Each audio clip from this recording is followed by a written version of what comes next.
যুগে যুগে ইসলামী আন্দোলনগুলো ধ্বংস করার জন্য একদল লেবাসধারী মুখোশধারী গাদ্দার লোকেরা ইসলামী আন্দোলনকে পিছন থেকে ছুরিকাঘাত করেছে।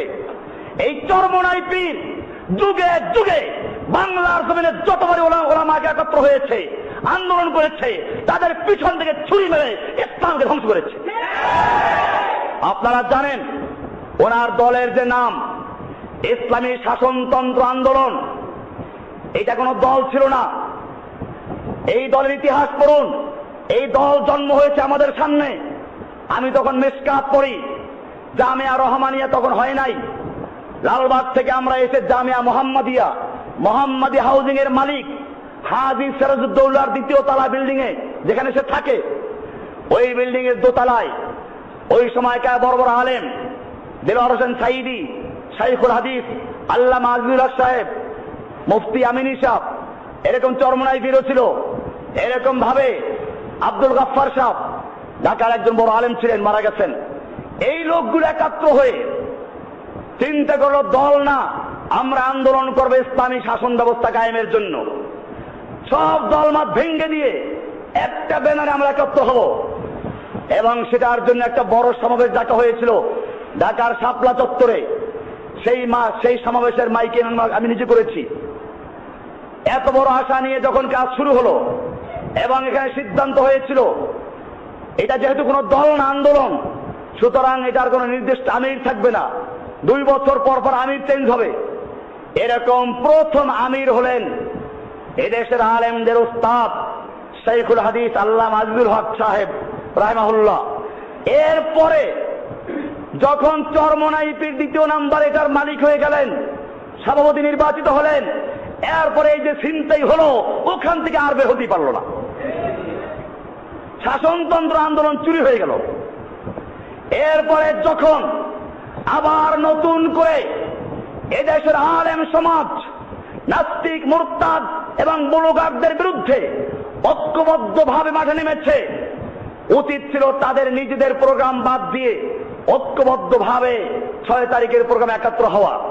তারা করলো কি, সেই প্রোগ্রামের সাথে একটা রাজনৈতিক স্লোগান দিল, হ্যাঁ আমরা একমত আছি, কিন্তু তারা ইহুদি খ্রিস্টানদের সাথে আতাত করে নিজেরা তাদের ছত্র ছায়ায় একটা সম্মেলন করে উধাও হয়ে চলে গেছে, যাতে করে পরবর্তীতে যদি এই আলেমরা কোনো বিপদে পড়ে, ওনারা যেন বিপদে না পড়েন।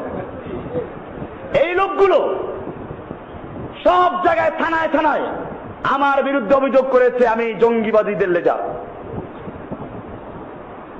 চরমোনাই পীরকে শিক্ষা নিতে হবে, মুরিদদেরকে জানতে হবে, যদি জিহাদের কথা বললে বলে জঙ্গিবাদী হয়, তাহলে সেজন্য আল্লাহ সুবহানাহু ওয়া তাআলা কোরআনের জিহাদের আয়াত নাযিল করেছেন, তুমি আল্লাহকে জঙ্গিবাদী বলছো।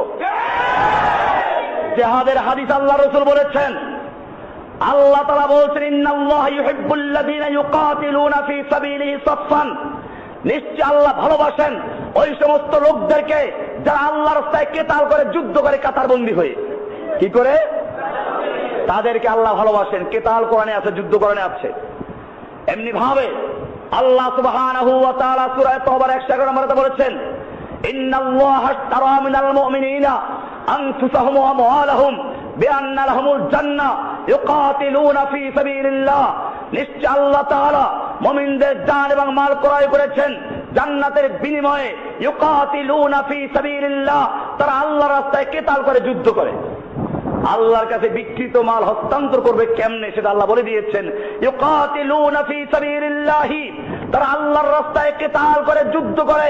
ফায়াকতুলুনা ওয়া ইউকতালুন, তারা মারে আর মরে। মারে আগে, তারপরে বোঝা গেল খালি হাতে যাওয়া যাবে না।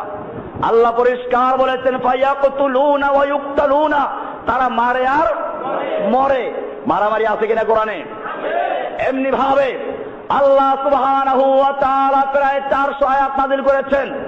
আল্লাহর নবী মুহাম্মদুর রাসূলুল্লাহ সাল্লাল্লাহু আলাইহি ওয়াসাল্লাম যুদ্ধ করেছেন। তোমার বুঝে না আসলে বদর, উহুদ, খন্দকের ইতিহাস পড়ো, বুখারী হাদিস পড়ো। আল্লাহ নবী সাল্লাল্লাহু আলাইহি ওয়াসাল্লাম বলেছেন, লাওয়াদিত্তু উক্তালা ফি সাবিলিল্লাহি সুম্মা উহিয়া সুম্মা উক্তাল সুম্মা উহিয়া সুম্মা উক্তাল। আমার মনে চায় আমি আল্লাহর রাস্তায় যুদ্ধ করি, আবার শহীদ হই, আবার যুদ্ধ করি, আবার শহীদ হই, আবার যুদ্ধ করি, আবার শহীদ হই। সুতরাং যদি কোরআনের কথা বলা, হাদিসের কথা বলা, জিহাদের কথা বলার কারণে জঙ্গিবাদী হয়, তাহলে ইনশাআল্লাহ আমি সে জঙ্গিবাদী হতে পারি, মৌলবাদী হতে পারি, কিন্তু যারা বিরোধিতা করে তারা আল্লাহর দুশমন, রাসূলের দুশমন।